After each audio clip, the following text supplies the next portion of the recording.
Olá, aqui é o Tio do Papelão, trazendo mais um vídeo de contos de terror. Não esqueça de deixar o like e se inscrever no canal.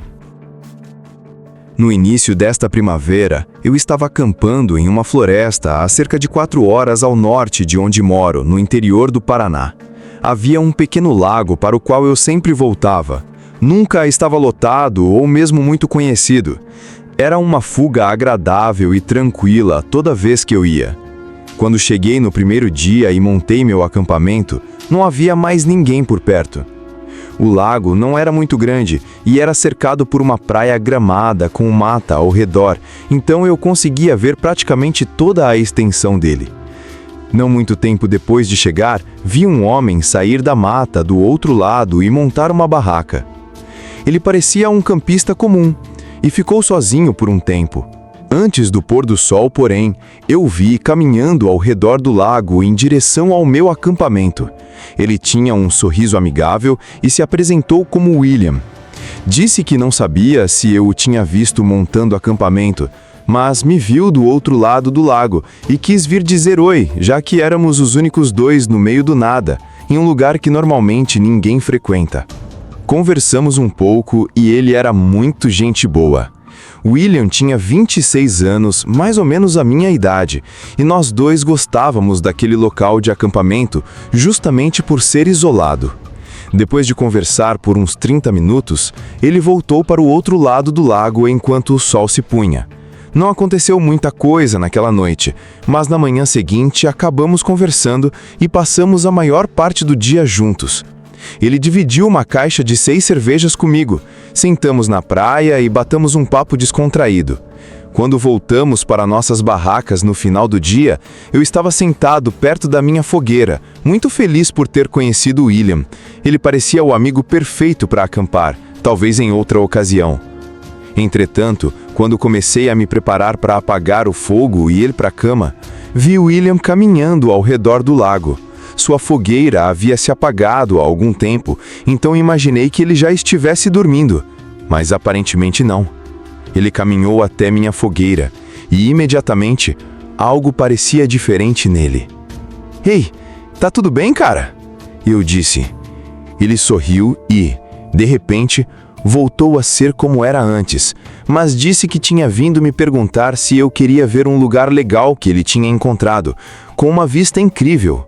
Disse que era meio tarde para sair, mas ele me garantiu que a vista era ótima justamente porque estava escuro. O jeito como ele insistiu me fez sentir que não poderia recusar. Qual seria o sentido de acampar na floresta se eu não aproveitasse as boas vistas? Levantei e o segui até o outro lado do lago, e então ele me guiou pela mata. Não havia trilha, então rapidamente percebi que, para conhecer um lugar assim, William devia estar ali muitas vezes para saber o caminho exato sem se perder, especialmente no escuro. Caminhamos por uns 15 minutos até William começar a diminuir o ritmo. Ele apontou para frente e sorriu, como se estivesse mostrando a vista. Mas quando dei um passo à frente e olhei, havia uma pequena estrutura. Era um trailer ou motorhome velho que parecia ter sido abandonado e consumido pelos elementos há anos.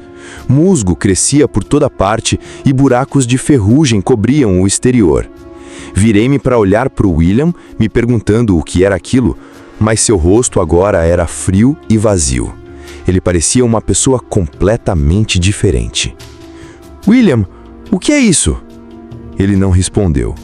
Sentindo uma onda de medo, comecei a olhar freneticamente ao redor, e foi quando ouvi a porta de metal enferrujada se abrindo atrás de mim. Só vi por um segundo rápido, quando outra pessoa saiu correndo de dentro. Antes que pudesse processar, comecei a correr. Eu ouvia William e a outra pessoa seguindo logo atrás, mas dei tudo de mim para continuar em frente até perdê-los de vista.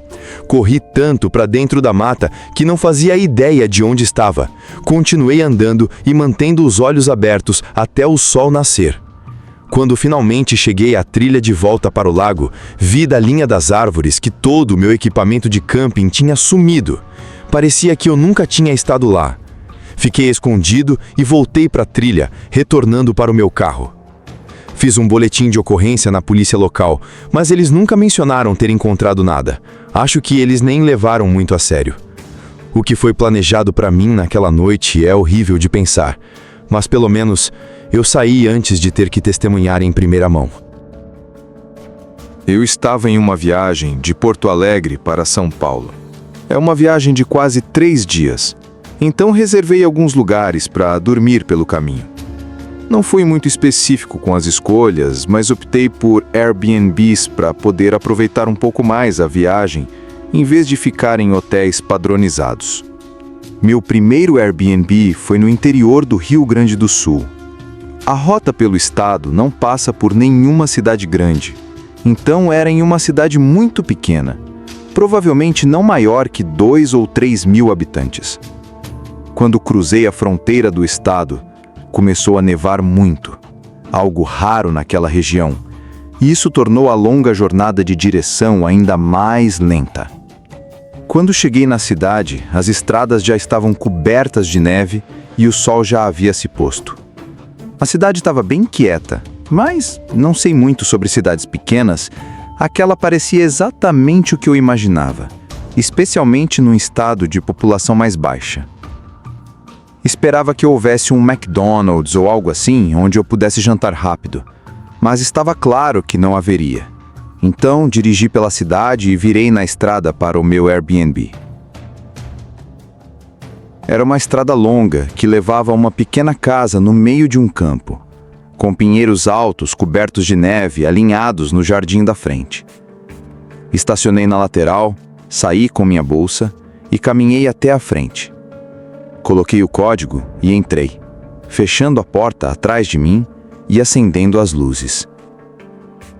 Era pequena, provavelmente uns 50 metros quadrados, com apenas uma sala de estar e um quarto. Tirei os sapatos, deixei minha bolsa ao lado da cama e sentei no sofá. Quando me sentei, um baque veio do quarto. Olhei para trás para a porta de onde tinha acabado de sair.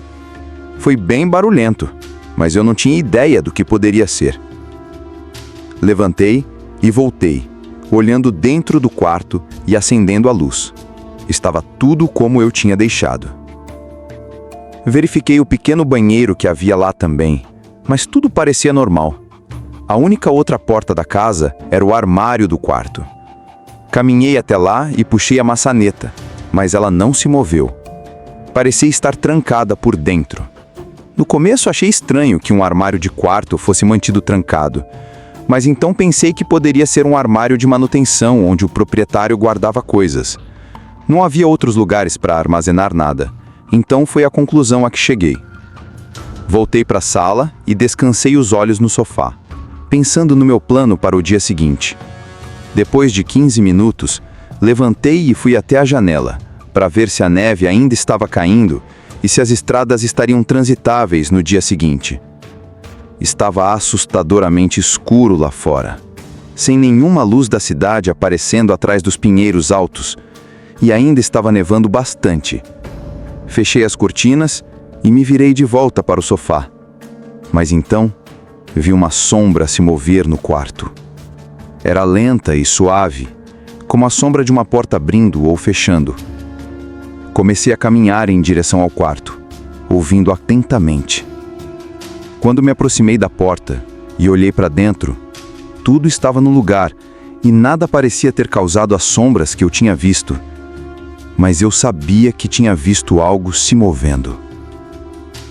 Continuei olhando ao redor até que meus olhos caíram novamente no armário. Ainda estava fechado, mas algo me deu uma sensação inquietante. Me aproximei e agarrei a maçaneta, e ela abriu com facilidade. Não estava mais trancada. Lá dentro, não havia nada. Era apenas um armário pequeno e vazio. Antes que eu pudesse processar tudo completamente e tentar juntar as peças, ouvi alguém atrás de mim. Quando me virei, um homem grande estava parado na porta do banheiro. Ele parecia abatido e cansado, com arranhões e cortes por todo o rosto. Enquanto eu olhava para ele, ele nem pareceu se importar.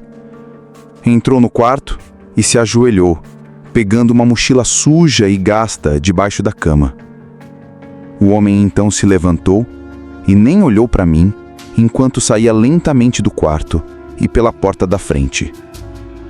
O vi seguindo através da neve até que ele desapareceu além das luzes da casa. Tentei envolver a polícia, mas, depois de dar minha descrição, eles só falaram com o anfitrião do Airbnb depois que eu saí da cidade.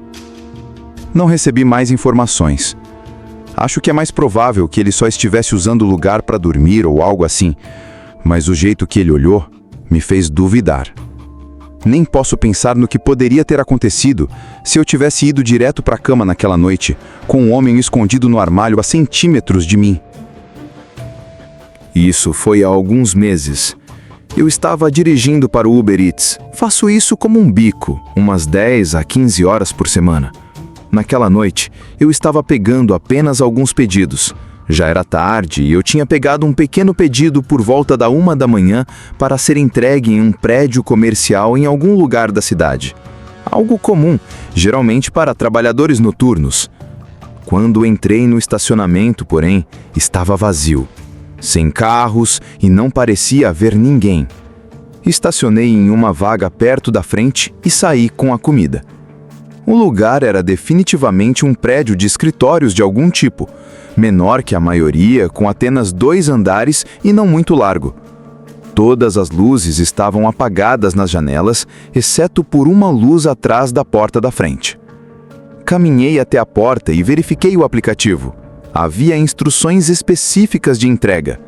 Entrar no corredor principal e deixar a sacola do lado de fora da sala 232. Olhei pela porta de vidro do prédio e vi um corredor com um monte de portas fechadas dos 2 lados. Entregas em quartos específicos eu só fazia em hotéis, então isso foi novidade para mim. Testei a porta empurrando-a e ela estava destrancada. Entrei. Esperava ouvir pessoas trabalhando, se movendo ou conversando, mas em vez disso, não ouvi nada. Não havia um único som em todo o prédio, apenas o zumbido branco das luzes no teto acima de mim. Quando passei pelas primeiras portas, notei que todas tinham números na casa das centenas, como 102 e 106. A sala onde as instruções diziam para deixar a entrega estava na casa dos 200, então presumi que fosse no 2º andar. No meio do corredor havia a porta que levava às escadas. Ela estava escancarada, com um calço no chão, mas as luzes não estavam acesas. Entrei e fui até o pé da escada. Olhei para cima, toda a escada estava escura como breu. Nem mesmo uma luz vinha de cima, de onde a sala deveria estar. Comecei a notar o silêncio assustador e isso me deu arrepios. Sempre fui do tipo que segue as instruções para receber boas avaliações, mas esta foi a primeira vez que me disse que isso era estranho demais. Saí da escada e voltei para o corredor. E assim que eu fiz, a porta bem na minha frente se abriu. As luzes daquela sala estavam apagadas, mas um homem saiu de trás da porta e entrou no corredor. Ele estava vestindo roupas normais e não parecia um trabalhador de escritório. Ele ficou na minha frente e apontou para o outro lado de mim, em direção à escada. O 232 é lá em cima. Eu balancei a cabeça, mas não me mexi. Ele também não. Ele apenas me encarou com um olhar que parecia conter raiva. Depois de alguns segundos intensos, deixei a sacola no chão e comecei a caminhar rapidamente para a saída. O homem não me seguiu, mas ouvi seus passos entrando na escada e subindo. Quando saí do prédio, entrei no meu carro e fui embora. Não sabia o que era aquilo ou se eu estava exagerando, então não chamei a polícia. No dia seguinte, porém, a polícia me ligou. Aparentemente, o escritório havia relatado uma invasão e nas imagens do CFTV, eles viram meu carro e minha placa rastreando-me até mim. Eles também tinham imagens do arrombamento e me chamaram para interrogatório sobre qualquer informação que eu pudesse ter. Não tinha muito a dar, mas descobri que, na verdade, haviam 3 pessoas que invadiram. Uma estava lá embaixo, a que eu vi, mas as outras 2 foram flagradas pelas câmeras escondidas no topo da escada, aparentemente esperando que eu subisse. Perturbadoramente, várias outras entregas foram feitas para o mesmo escritório naquela noite. Todos os outros motoristas foram mais espertos do que eu, deixando os pedidos do lado de fora da porta da frente. O que teria acontecido naquele escritório se algum de nós tivesse subido ao segundo andar é desconhecido. Mas espero que a polícia possa encontrar os 3 homens antes que alguém seja vítima deles. Não esqueça de deixar o like e se inscrever no canal. E acompanhe o vídeo anterior. Até a próxima.